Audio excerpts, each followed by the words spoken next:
All right. So when my wife Christine and I graduated from college, we immediately were jumping in to help plant a church in Wilmington where we were living.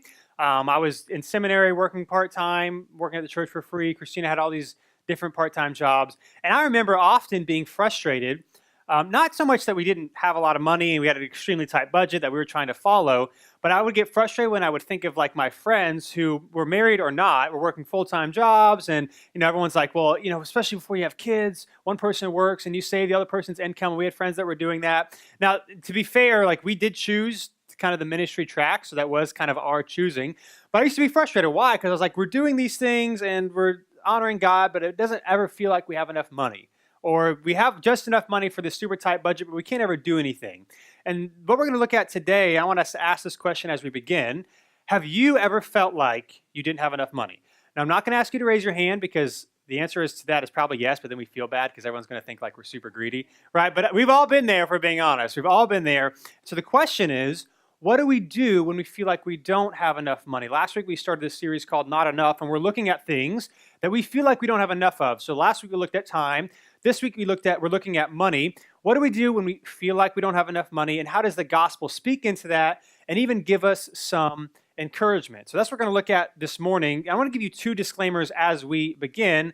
First, we're speaking in generalities today, okay? So you may be in a season where you, because of medical bills or something that happened to you, do need a lot of money because you're just in a difficult spot. That's not what we're speaking to this morning. This morning, we're speaking to more so this general idea of always feeling like we don't have enough. So what do we do about it? And then the second disclaimer to put you guys at ease, this is not about generosity. I'm not going to ask you to give anything, okay? We do think money's a big deal here. In fact, it's one of our values that grateful people give. We talk about it a lot because Jesus talked about it a lot, but that's not where we're going this morning, okay? So we're looking at the question, what do we do when we don't have enough money? Because here's the thing. Here's what we often think. We think if we had enough money, then everything would be okay, right? We think if we had enough money, everything would be okay. We could get out of debt. We could pay any bills that we owe if there's an emergency that happens. Basically, a lot of our problems come from the fact that we don't have enough money. And what I want to propose to you this morning is that that actually may not be true. And so here's what I want us to know just from the very beginning, and stick with me because I'll explain what I mean. But here's what I want us to know, that money isn't actually your greatest need. That money isn't your greatest need. We often kind of think it is because, again, if we had more money, then everything would be okay, but it's actually not your greatest need. Now, I'm not going to Jesus juke you and say Jesus is your greatest need, not money. Yeah, I think that's true, but that's not where we're going this morning, okay? We're going specifically when we feel like we don't have enough money. So money isn't your greatest need, and it's important for us to know this because if you have a problem and you're not sure how to address it, then you can't fix it. So, for example, let's say you have a cough, right? And you want to figure out what the problem is. The reason why you have a cough, is it because something's stuck in your throat? Is it because you have a cold? Is it because you have laryngitis? Or is it because you have throat cancer? Like, what is causing a cough, especially if you have a lingering cough? And the problem you will find is that if you think the cause of your cough is something that isn't actually the cause of your cough and you're trying to fix this solution, your cough won't go away because you're not addressing the problem head on. You're not addressing the problem head on. And so here's why this is important. Because when you think something else is the problem, you can't fix it, right? If you don't know what the problem is, you can't address it. And so if we think that money is the problem, and so we're going to try to do things to acquire more money or to make us feel less stressed out about money, but then we still have the same issues, we can't address it. So this morning, again, this is why I want us to know starting out that money isn't your greatest need, because if we think money is our greatest need, we're going to be chasing after it, and we're going to still be left with all of our same problems. So money isn't our greatest need, and so here's what I would say it is, and then we'll talk and see what the scripture has to say about it. But if money is not our greatest need, here's why it's important for us to know. Because it's not money we want, it's assurance. It's not money that we ultimately want, it's assurance, and we think money is our ticket to be assured that everything will be okay. We want to know ultimately that everything is going to be okay, because for most of us, if we're being honest and we're talking about money, most of us, it's not necessarily a greed thing. It's not like we want to have a ton of money so we can take all these awesome vacations and do all these things. I mean, sure, that would be nice. But most of us feel like we don't have enough money and would like more money so that we can take care of debt or bills or college for our kids or whatever the situations that you may be facing. We think if we had money, then everything would be okay. But what I would propose to you this morning is that it's not money, It's assurance. And I think ultimately assurance is one of the biggest things that we just want in life in general, and we think money can get it for us. So I'll give you an example from my life. Like for me, when we started out planting New City Church, New City Church is about a year and a half old, and so a couple years ago when we started the process and things weren't going the way that we wanted to, and we were getting a lot of no's, and we weren't able to raise funds, and our team wasn't building right. I remember getting really frustrated and just being like, God, if I knew that that New City would actually end up starting and everything would be okay, I would be okay with like this rejection and discouragement, right? If I knew that everything would work out, then I would be okay with the difficulties. Why? Because I wanted to be assured that what I wanted to happen would actually happen. So maybe that's for you, like maybe choosing a career or in a relationship, if something's rocky, not going the way you want it to go. I think we often think if we just knew that everything would be okay, then we would be okay about it. And so I want to read a passage real quick in James chapter 4. It'll be on the screen. You can flip there if you want to, but you don't have to. We read this last week when we were talking about time, but I think it's also relevant when we're talking about money. Because again, we want assurance, and ultimately we want to be in control, and we think money will give us the control that we need to make sure everything in our life will be okay. Here's what James has to say in James chapter 4, verse 13. He says this, "Come now, you who say, today or tomorrow we will travel to such and such a city and spend a year there and do business and make a profit. Yet you do not know what tomorrow will bring, what your life will be, for you are like a vapor that appears for a little while, then vanishes." Now again, what James is saying here is not that you can't plan for the future, but if you live like whatever you're wanting to do is going to happen, if you live like you are in control, well, that'll set you up for failure because you are not in control. And here's what's interesting. Whether or not you're a Christian or not, no matter what you believe about Jesus, if we're all honest, we all would say, yes, we're not in control. You could be super healthy, but that is not necessarily going to stop you from getting cancer or getting a heart attack. Or you could drive home today and get in an accident, and it's completely not your fault at all. And so what we need to understand is that ultimately we are not in control, and we want money because we think if we have more money, then we'll be in control. It reminds me, a couple weeks ago, I went with the team here at New City Church to Guatemala, and we were with some of the most poorest conditions that you can imagine. And I remember like getting this kind of refreshing feeling being around these people and hearing these stories, because when you're around people who have nothing, kind of the facade that they're in control isn't there. Right? Like the more that we have, the more we kind of get frustrated if things don't go our way. The more that we have, the more we think incorrectly that we're in control. But when you're around people that aren't in control, that facade isn't there, and they're a lot more honest about their life and their need for God and everything. And so I would even say this. The only thing that's worse than thinking that you're in control is realizing that you're not. And let me give you a really personal example of what I mean by this. So it's one thing to think you're in control. It's another thing to think you're in control and then realize you're not, okay? So I don't know if anyone has ever experienced this, but has anyone ever played Mario Kart?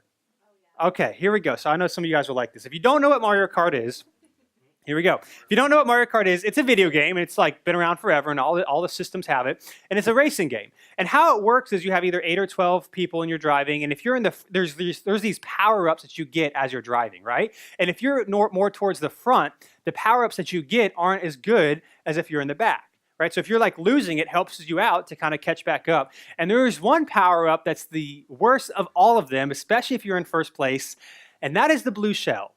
Okay, and so here's who gets the blue shell. The only person that really ever gets the blue shell is someone who's in last or close to last. And here's how the blue shell works. The blue shell works where you shoot this shell, and it skips everybody except the person who is in front, and then it kind of lands on you and it makes you blow up. And the thing that's frustrating about this blue shell is that it kind of tells you that it's coming. It's got this like little thing above your guy, and there's nothing you can do about it.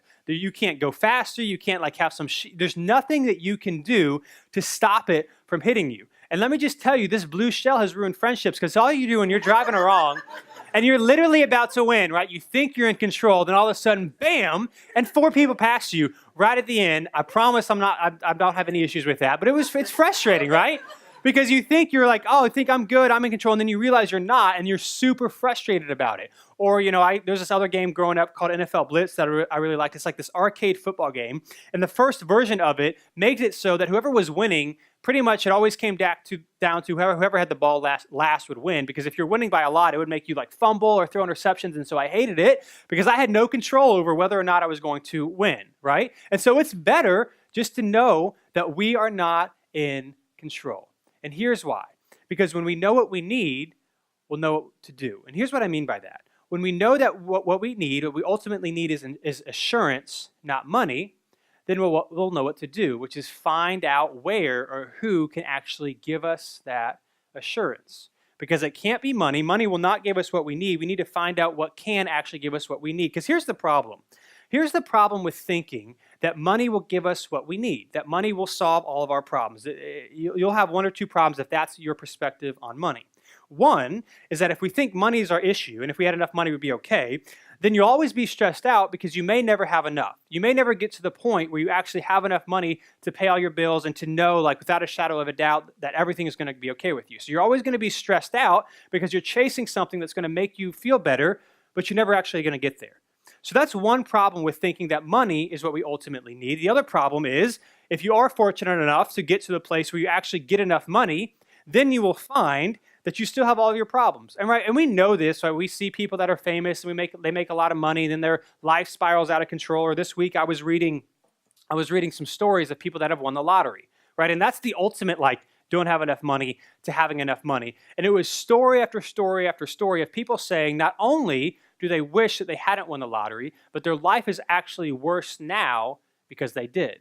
Because they thought all of my problems, everything would be okay if I just had enough money. They were, as we might think, fortunate enough to experience having enough money. And the majority of lottery winners would say this was the worst thing that has ever happened to me.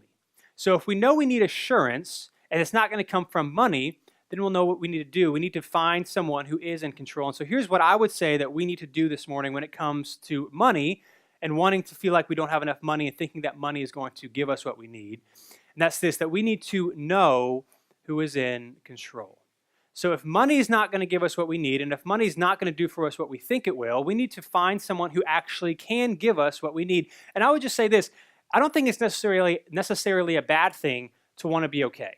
I don't think it's necessarily a bad thing to say, I want things to be okay. I want to know that things are going to be okay. I think that's a human desire that is pointing us, as I would argue, towards God, because it's showing us that we need to know who's in control if we're not. And so what we would say this morning is that if we're not in control and having enough money is not going to fix all your problems, then we need to know the one who is in control. We actually need to know God, because if he controls everything, and everything goes by his allowing or doing, and he's the one that loves us and cares for us, then we need to know him, because that'll change how we face this feeling of not having enough money. I want to read a passage in Matthew. If you have a Bible, you can go ahead and flip there or take one of the black ones that's in front of you. This is in Matthew chapter 6. This is kind of in the middle of Jesus' Sermon on the Mount. It's his longest recorded sermon in the Gospels. And he's basically talking about in the Sermon on the Mount, what does it mean to honor God and follow God in your life? And before this section that we're going to read, he's talking about money and how you can't serve two masters and how you either trust God ultimately or you trust money. And he's telling us to lean on and trust in God, not in money. And here's why. Here's why we should trust God and not money. Here's what he says starting in verse 25. He says, therefore I tell you, don't worry about your life, what you will eat or what you will drink, or about your body, what you will wear. Isn't life more than food and the body more than clothing? Now, I would say that would be great. How do we do that, right? How do we not worry about all these things that we think money can do for us? Wouldn't it be great if we could actually live without this constant stress and worry about how things are going to work out? He gives us two examples of why we should trust him. Verse 26, this is the first one. He says, consider the birds of the sky. They do not sow or reap or gather into barns, yet your heavenly Father feeds them.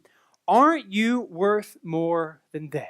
Now, this is a rhetorical question here, because what he's saying is if God will provide for the birds, won't he provide for you? And so I just want all of us to know this morning, regardless about what you think about God or your relationship with God or how God views you, you need to know that God cares for you. This is why it's important for us to know him, because he cares for you. He continues, verse 27. Can any of you add 1 moment to his lifespan by worrying? Again, the answer to that question would be no, you can't. Verse 28. And why do you worry about clothes? Otherwise, or observe how the wildflowers of the field grow. They don't labor or spin thread. Yet I tell you that not even Solomon in all of his splendor was adorned like one of these. In other words, what he's saying there is Solomon was the richest people that's ever lived. And Solomon, if you look at how God has adorned the flowers in the fields, and you see how magnificent and beautiful that is, he's saying if God's going to do that for them, That means he cares for you and you can trust him. Verse 30, if that's how God clothes the grass of the field, which is here today and thrown into the furnace tomorrow, won't he do much more for you, you of little faith? So don't worry saying, what will we eat or what will we drink or what will we wear? For the Gentiles, in that sense, he's talking about people who do not know God, eagerly seek all these things, and your Father knows that you need them.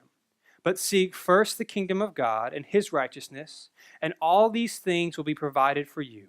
Therefore, don't worry about tomorrow, because tomorrow will worry about itself. Each day has enough trouble of its own. What he's saying here is he's not saying that we shouldn't plan. He's not saying that we shouldn't care. He's saying that we shouldn't worry. And how do we not do that? It's not enough just to know who is in control, which is God, but he's telling us to trust him. In other words, we need to trust who is in control. He's saying if we trust who is in control, that is how we live a life of less worry, because we know that he cares for us and we know that he desires for us to know him and experience life the way that he designed us to experience. And it's interesting here, when he says when we say trust who's in control, I want to make sure they're all on the same page of what that actually means and see how when we trust who is in control, that actually changes how much we worry. Here is trust defined. This is a Webster's dictionary. I know a lot of people don't know what a dictionary is because we don't actually have them anymore, but I Googled it, and Webster's Merriam Dictionary, I think that's like the pristine, right? One of the best ones. Here's how Webster's defines trust. They say this: trust is assured reliance, in other words, assurance, on the character, ability, strength, or truth of someone or something. Again, trust is the assured reliance on the character, strength, ability, or truth of someone or something. In other words, as we trust someone and we actually know that they can do what they've said that they can do, it reduces the amount of worry we have. In other words, trust kills worry. The more you trust in something, the less you worry about the potential outcomes. Like, I'll give you an example. When I was a kid growing up, my dad didn't travel that often for work, but there were a few times that he did. And when he would travel, I don't know why I'd always assumed that we were going to get broken into when he was gone. We lived in Cary, like you can leave your door unlocked in Cary, nothing ever happens to you there. It's like, I don't know if it still is, but growing up, it was always one of the top 10 safest places to live in all of the United States, okay? And so I always had this irrational fear that if someone were to break in when my dad was gone, I was really worried. But when my dad was home, I was not as worried. Why? Because I trusted that he would be able to take care of the situation. Like if someone broke in, it would be kind of scary either way, but because I trusted that my dad would take care of the situation, like maybe a lot of kids do, it reduced the worry that I had. I never ever thought about going to sleep at night and worrying at all when my dad was home. But when he was not home, because I trusted him to keep our family safe, I worried. And this is the same thing that Jesus is telling us and talking about when it comes to money here. That the more that we trust in God and that he cares for us, the less that we will worry. Now, this all may sound well and good to you, but I want to be honest a little bit about what you may be thinking or a situation you may be in. You may be sitting here and thinking, okay, that makes sense. That's great. If I trust God more, that means that I will worry less because I know that he cares for me. And that being said, here's what we also need to know this morning, that knowing God and trusting God won't fix your situation, but it will change how you face it. You may be sitting here and be like, that's great, but when I walk out of these doors today, I still have crippling student loan debt, I still have medical bills, I still have kids, I have all these things, and I don't know how the situation that I'm currently in is going to resolve itself. So that's great that I'm supposed to trust God, but is it going to fix my situation? And to that, I would probably say no. Your situation, just by trusting God more, does not mean it's going to change as soon as you walk out the door, but ultimately it will change how you face the situation. And this is what worry is, right? This is what Jesus is talking about when he's talking about worrying and worrying less or not worrying at all. It doesn't mean your situation will change, but it means how you face it will be different. I want to give you an example of how I've seen this play out recently in our church. The size that our church is currently, it's great, but a lot of us know each other, right? So sometimes it's hard for me to give examples of things that are going on without everyone be like, who is he talking about? So I'm going to tell you a story, and I'm going to tell you who I'm talking about just from the beginning, so everyone's on the same page. And I also didn't ask the permission, and that's okay, because I think this is good enough to share. Okay, so we have a family in our church, the Nailers. Chrissy was singing here this morning. That's right. Awesome. Ryan and Chrissy are awesome if you know them. They have 4 awesome kids, so they have a large family. right? And recently they had to move out of the house they were renting. And when you have 4 kids, it makes it really hard to find another place to live because that's a lot to think about. And sometimes people don't say this because it's like illegal. But when you have 4 kids, they kind of like, well, I don't want 4 kids in the house that I'm renting because they're going to destroy it, which may be true, maybe not. I don't know. I don't have 4 kids. But that's maybe. Anyway, okay, that's beside the point, right? So here's what happened. They had to leave by the end of the month. Essentially, by the end of this month, they had to leave. And they're in our community group. And to kind of put your mind at ease, last week they were able to find a place and move in, and it was awesome. But I remember going, it was like 2 months until they had to be kicked out, 1 month until they had to be kicked out. And there was this kind of like calm about the situation. Like I remember asking them or asking Ryan, like because the guys and the girls split up at our community group for prayer requests to spend some time alone. I'm like, Ryan, like, tell me how it really is. Like if I were you, I would be freaking out right now because I've got 3 weeks to find a place. Otherwise, me and my 4 kids, we don't know where we're going to go. And as we were talking to them and seeing them, every time they talked about it, they kind of said, yeah, like we hope something is going to get resolved, but we trust God. Like trust God that he's going to provide and he's going to do what he wants to do. And we're going to trust him in that. And I remember just listening to how they talked about it and watched how they handled the situation. And I remember thinking to myself, that's Matthew 6 right there. It's not that they didn't care. It's not that they didn't worry at all, right? Because we're all people. We all fall short. We all still worried. But they faced the situation differently. Why? Because they trusted who was in control. And hear me, I don't know. I pretty much know this without asking. I don't think they wanted to move out of the house that they were in. They didn't want to move. They didn't want to deal with the hassle of that. They loved the location they were at. So trusting God does not always mean that it will go the way that you want it to go, that you will get everything that you want to get. It does not mean that at all, but it does mean that he is good and that he cares. And when we do that, it changes how we face the situation. When we trust God and we know God and actually trust God, it changes how we face the situation. Again, it doesn't mean that we shouldn't plan. It doesn't mean that we shouldn't prepare. But when we have this overwhelming feeling of I don't have enough money, and if I just had enough money, everything would be okay, we're setting ourselves up for failure. And what God is telling us to do is to trust him. He's telling us to trust in his goodness and his care for us. That does not mean your situation will end the way you want it to end, but it will change how you face it. And that's ultimately what worry does, right? None of us can add an hour to our lives by worrying. And so he's telling us, instead of worrying, trust me. And that being said, here's the bottom line really for this morning, what I want us to take away from what we're talking about this morning, especially when it comes to money, and that's this, that assurance comes from knowing who is in control. Assurance does not come from having a ton of money, right? Because as you have more money, what happens? Everybody wants more money, right? Most people would never say they have enough money. And so we're always chasing money. We always think this is going to fix our situation, and not to say it won't. Like, I'll be honest, like if someone gave me a $10,000 check, I'd be like, this would be great. This would fix some of the stuff that I want to do or accomplish. You would probably be like, yes. So it's not to say that money won't help, but it won't fix your heart. It won't fix ultimately the desire that we always won't have enough. We always want to be in control. What God is saying is lean in and trust into me. And when we do that, we can do what Paul says in Philippians chapter 4. It'll be on the screen. You don't have to flip there. In Philippians chapter 4, Paul is talking about this idea of trusting God and what happens when we do that, when we place God first, when we trust him even in the midst of difficult situations. And here's what he says. Verse 4, he says, rejoice in the Lord always. I will say it again, rejoice. Let your graciousness be known to everyone. The Lord is near. And then he says this, don't worry about anything, but in everything through prayer and petition with thanksgiving, present your request to God.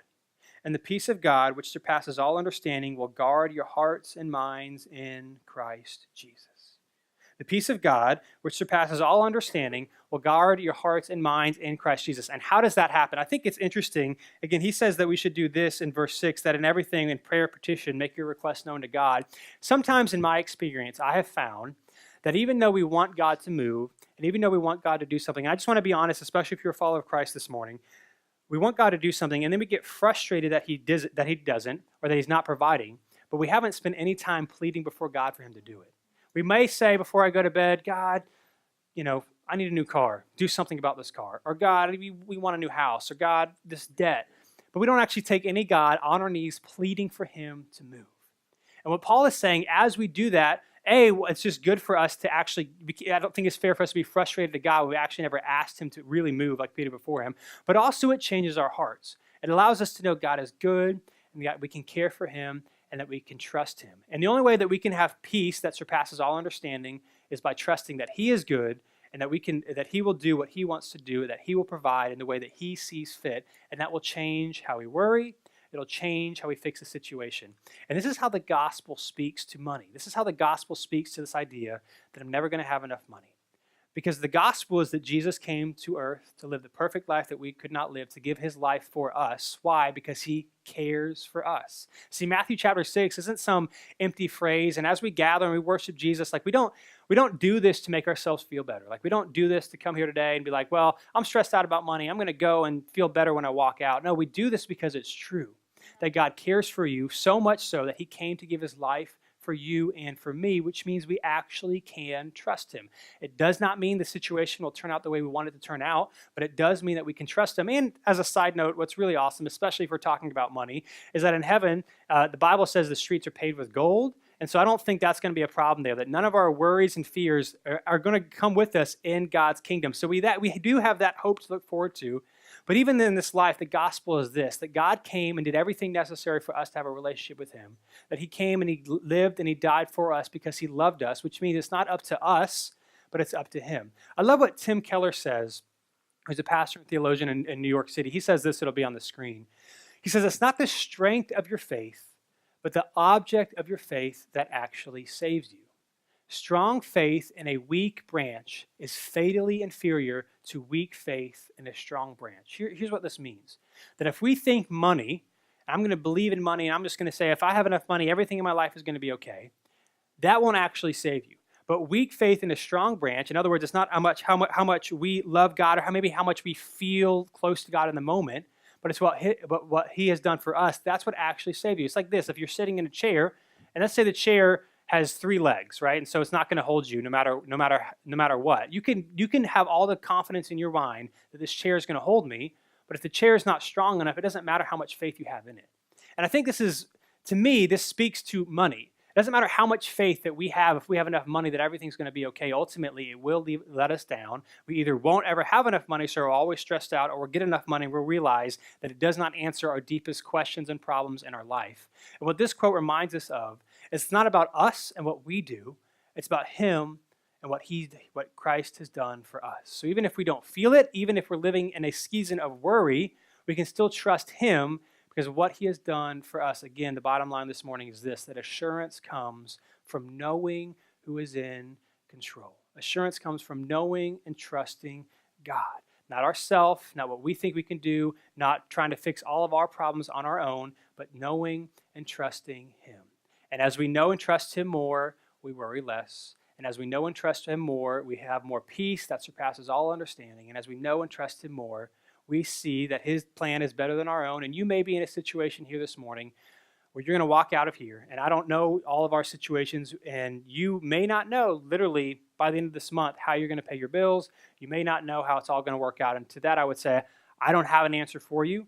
I don't know what that means for you, but here's what I want you to do. I want you to cling to Jesus. I want you to trust in Jesus, because what's interesting about when things don't go the way that we want them to go, that's often when we kind of grow or lean into Jesus more than we ever have.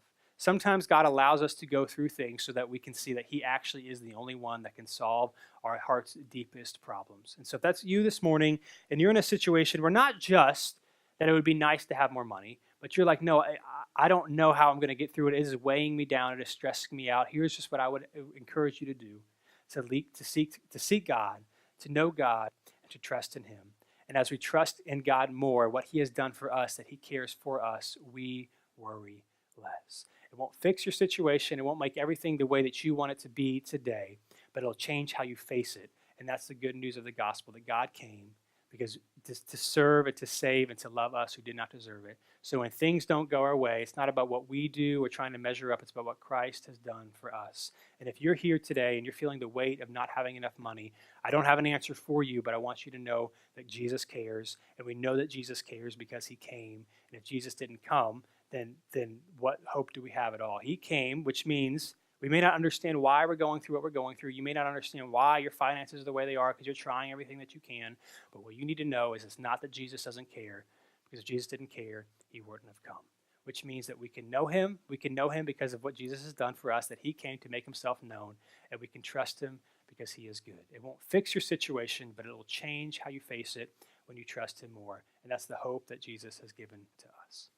Let's pray. God, thank you for your grace and your forgiveness.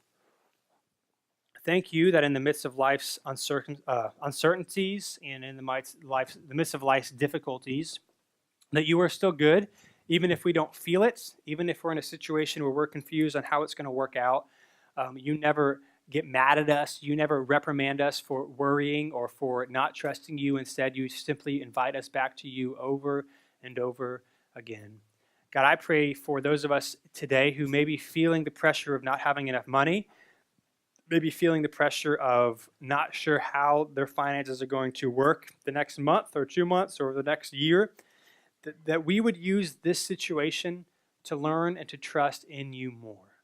Because ultimately, hope is not found in having a ton of money and getting everything we want. Hope is ultimately only found in you. And grace and forgiveness is ultimately only found in you. And it is only when we know you and when we trust you that we can walk out with assurance that even if things don't go the way we want them to go, that we can still trust you because you are good and you will provide. Again, it might not be the ways that we would have thought best, but you are good and you can provide. And so my prayer for all of us this morning is that we would trust you more, that we would allow you and your goodness to speak into our situation of feeling like we don't have enough resources. And although that's a very real and tangible thing, God, you call us to follow and trust in you because you are good. So again, my prayer for us today is that we would follow and trust in you because you are good, because you came to give your life for us. And so when we feel like we don't have enough money, and we may not have enough money, but we can't have enough of you, and ultimately you are the one that's most important. So my prayer for us, if we're in a situation we feel like we don't have enough, that we would use this time to learn and to trust in you, that you would grow our faith even more, so we can do what Matthew 6 says, live a life, maybe not free of worry, because in this life none of us will get there, but a life of less stress and less worry because you are good, because you care. God, thanks for coming and sending your son and making it possible for us to know you and to trust you. In Jesus' name I pray.